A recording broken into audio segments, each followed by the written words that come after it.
national banks, central banks' abilities to not to follow the common rules of private law. And your proposal was to let them to use the common rules. And my question is, which tools must be used to achieve this objective? The tools? Ways and tools. In chapter 8, no, in chapter 9 of my book, I developed the transition, but I can explain you very quickly. And this has been thought already by several scholars. By the way, I'm not the only scholar defending 100% reserve ratio for private banks. At least 5 Nobel Prize winners have defended it. 4 of them of economics and 1 of them of chemics. You should read who they are here. Well, imagine, it's very easy. The transition is very easy. First, central banks do print the paper money for exactly the amount of all demand deposits in the books, accounting books of private banks. They hand that money to private bankers. Up to that moment, they are required to keep 100%. So the situation is immediately, can be done immediately. The good question is the following. What happens with all the assets that now are the collateral of the demand deposits? If the private bankers do receive all the printed banknotes necessary to collateralize the demand deposits, who are the owners of those bank assets? Well, some scholars say, well, this is a gift for private bankers. Please. They've been expropriating generation by generation in a hidden way to all citizens. Giving this additional gift, I think is too much. I accept, please keep the assets corresponding to owner's equity, not to expropriate them, but the huge amount, the greatest proportion of current assets would be in a way free. What I propose is to convert them in mutual funds and to exchange the units for the current public debt in the market. And according to my calculations, this could allow to give back all public debt worldwide without any inflationary effect, provided that from now on the 100% reserve requirement is established. Of course, this is an idea that if in the future is done, at least I could be in the list of Nobel Prize winners, because this is an original idea of mine. You can read it in chapter 9. I wrote an article that has been published in the blog in several media, updating my proposal and saying that in this transition, the assets freed could be used to avoid all the losses with the toxic assets experienced by private agents, which is an additional possibility. But I do encourage you to dedicate some time to read the book. By the way, the book is very well written, at least in English and in Spanish. I don't know in Polish. It's quite profound, but at the same time, I think you will enjoy a lot of it, because it's a book with low content, historical content, theoretical. According to my view of social sciences, the only way to find the truth is following 3 different approaches that converge toward the same goal. The historical evolutionary approach, the knowledge of history, the ethical approach, the knowledge of what is good or what is bad, and the theoretical approach, the knowledge of economic theory. If the provisional conclusions of research from these 3 points of view drives you to the same conclusion, you can be fairly satisfied that you are approaching scientific truth. Okay, thank you. Next person. I would like to know, how would you comment on the system of free banking that was in Scotland before the appeals reform?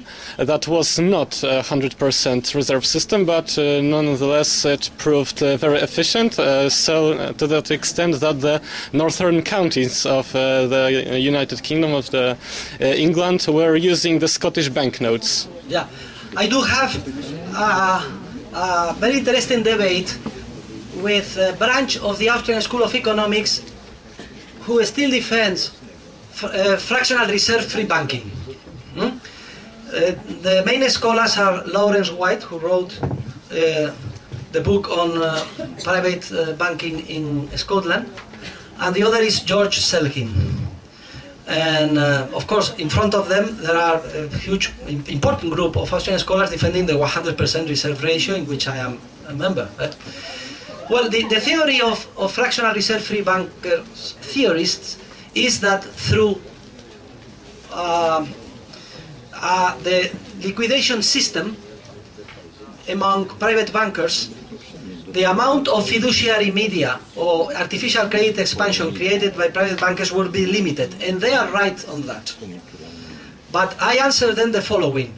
The process in private fractional reserve private banking is through bank runs. If a bank creates new credit at a rhythm greater than the other banks, he will endanger his solvency.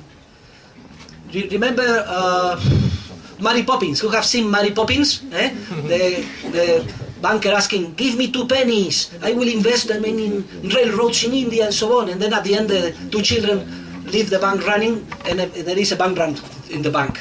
So this is the escape valve that guarantees, in the model of Selgin and White, following the model of Scotland, that the system would be stable. My answer is the following, that a fractional reserve free banking system, first, it goes against general principles of private property since the Roman. Second, that it is precisely the main cause of central banks, because when there is a running to a private bank, even if it is needed to keep the system stable, the popular demand to create a public organ to bail out the banks, it's something that you cannot avoid. So central banks are the result of private bankers acting with fractional reserve. And third, in the case of Scotland, and I study here with detail, was plenty of systems to avoid people, to put difficulties on people asking the request of giving me my gold back. So, even someone that was, please, here is my, please, I'm going to write a check, give me back my gold. The banker was saying, hey, think it. If you do that, do not come here, never in your life, to ask for a loan. Imagine that you have a problem, that your daughter is going to get married, or that you have a problem with your company. Please think twice. What do you think now? Oh, sorry, I will not ask back my gold. So this is what they were using. It's the conclusion of the example are just the opposite. And I answered in an article entitled "A Critical Note on Fractional Reserve Free Banking System," the main arguments of Selgin and White a few years ago, and up to now they have not answered to me. So I am still waiting their opinions. But thank you very much for your very pertinent question. Thank you. Somebody from this side, please. Come here, because we don't see you. So, Professor, I have a question. Like, when the money now is not backed by anything, like there is no gold anywhere. So how can we check them? Like, the banks tell us, you know, that they have more money than they have. Like, what can we do about that? Like, if they're just, you know, telling us they have one more zero that, you know, they had. No, you cannot do anything. When an entrepreneur receives a loan, he or she never can know if which part of the loan is supported by private saving and which part is just a fiduciary creation from scratch by the system. Not even individually, private bankers do know it. Private bankers always say the same, that they receive a loan, the deposit, they call, for them the deposit is a loan, and they just give with a differential to an entrepreneur. But what they are doing is not that. They are creating loans from nothing and providing to an entrepreneur. We only, if we separate both businesses, creating the creation of money from the purely financial intermediation, we would know it. But now we cannot do anything apart from study here and begin a revolution like Walesa's one, but asking for the collapse of the